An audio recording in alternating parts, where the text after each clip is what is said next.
Regime, government, அதாவது ஆட்சி, அரசாங்கம், இந்த ரெண்டு வார்த்தைகளையும் நாம செய்திகள்ல, டிபேட்ஸ்லாம் அடிக்கடி கேட்டிருப்போம்.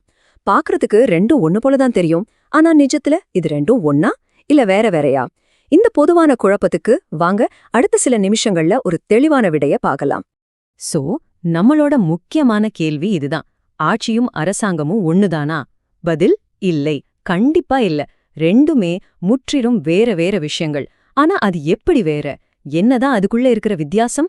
அதத்தான் நாம இப்போ கொஞ்சம் ஆழமா பார்க்க போறோம். எந்த ஒரு விஷயத்தையும் புரிஞ்சுக்கிறதுக்கு முதல்ல அதோட பேசிக்ஸ்ல இருந்து ஆரம்பிக்கணும் இல்லையா?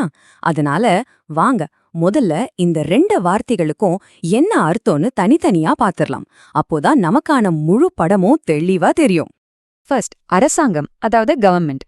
இது ரொம்ப ரொம்ப சிம்பிள். ஒரு குறிப்பிட்ட டைம்ல ஒரு நாட்டை ரன் பண்றவங்க, பவர்ல இருக்கிறவங்க, அவங்க தான் கவர்மெண்ட். உதாரணத்துக்கு ஒரு பிரைம் மினிஸ்டர், அவரோட கேபினெட் மினிஸ்டர்ஸ், எம்பிக்கள், இவங்கெல்லாம் சேர்ந்தது தான் ஒரு அரசாங்கம். இதுல முக்கியமா நீங்க கவனிக்க வேண்டியது என்னன்னா, இவங்க பெர்மனன்ட் கிடையாது. எலெக்ஷன் வரும், இவங்க மாறலாம், புதுசா வேற ஆட்கள் வருவாங்க. சரி, அரசாங்கம் ஓகே. அப்போ ஆட்சி முறை, அதாவது ரெஜிம்னா என்ன? இது கவர்மெண்ட்டை விட கொஞ்சம் பெரிய விஷயம். ஒரு ஸ்டெப் மேலன்னு வச்சுக்கோங்களேன். இது சிம்பிளா சொல்லணும்னா ஒரு நாட்டோட பொலிட்டிக்ஸ்க்கான ஒரு ரூல் புக் மாதிரி. அதாவது பவர் எப்படி ஒருத்தர்கிட்ட இருந்து இன்னொருத்தருக்கு போகும், அந்த பவர் எப்படி யூஸ் பண்ணணும், யார் ஆட்சிக்கு வர முடியும், இந்த மாதிரி எல்லா ரூல்ஸையும் சொல்ற ஒரு அடிப்படை சிஸ்டம் தான் ஆட்சி முறை. தெரியுமா, இந்த கான்செப்ட் ஒன்னும் புதுசில்ல. பல 100 வருஷத்துக்கு முன்னாடியே கிரேட் பிலாசபர் அரிஸ்டாட்டில் இது பத்தி ரொம்ப அழகா சொல்லியிருக்கார். அவர் என்ன சொல்றாருன்னா, ஒரு ரெஜீம் அப்படிங்கிறது யாரு ரூல் பண்றாங்க, எதுக்காக ரூல் பண்றாங்கன்னு சொல்றதுதான் சொல்றார். நோட் பண்ணீங்களா? இங்க ஃபோக்கஸ் தனிப்பட்ட ஆளுங்க மேல இல்ல, அந்த சிஸ்டம் மேலயும் அதோட நோக்கம் மேலயும் தான் இருக்கு.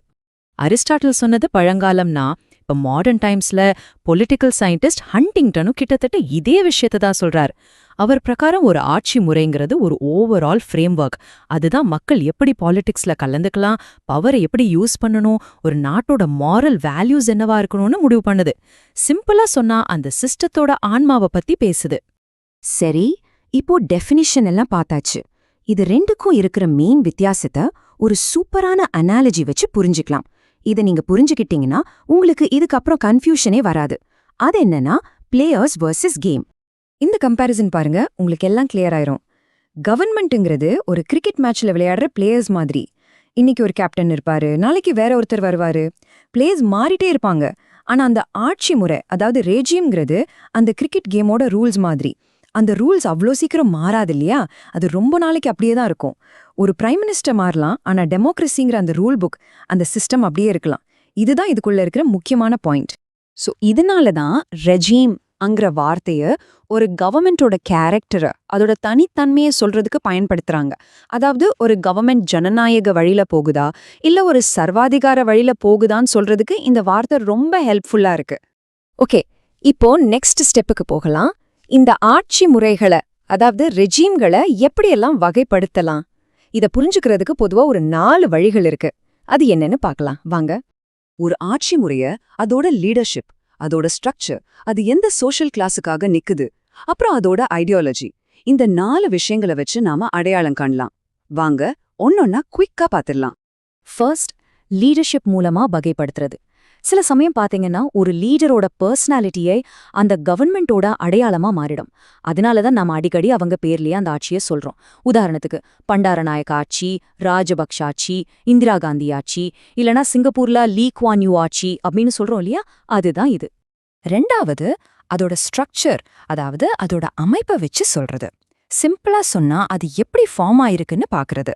இப்ப நிறைய கட்சிகள் ஒன்னா சேர்ந்து ஆட்சி அமைச்சா அத கூட்டணி ஆட்சி இல்லனா கோலிஷன் ரெஜிம்னு சொல்றோம்ல, அதுதான் இதுக்கு பெஸ்ட் எக்ஸாம்பிள்.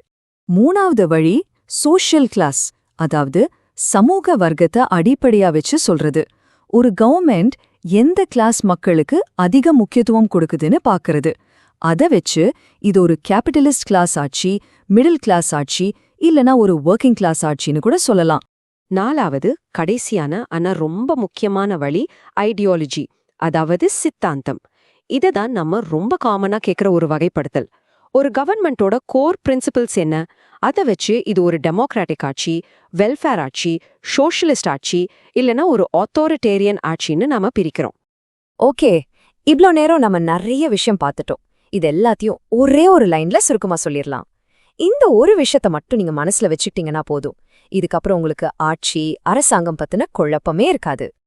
இத நல்லா ஞாபகம் வச்சுக்கோங்க. கவர்மெண்ட்ங்கிறது ஆளுங்க, பீப்பிள். ஆனா ரெஜிம்ங்கிறது சிஸ்டம், அதாவது அமைப்பு.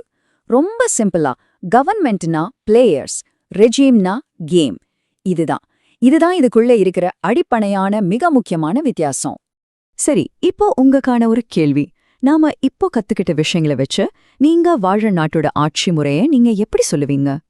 அது ஒரு டெமோக்ராட்டிக் ஆட்சியா, இல்ல வெல்ஃபேர் ஆட்சியா, இல்ல வேற ஏதாவதா? இத பத்தி கொஞ்சம் யோசிச்சு பாருங்க. நாம அடுத்த பகுதியில சந்திக்கலாம்.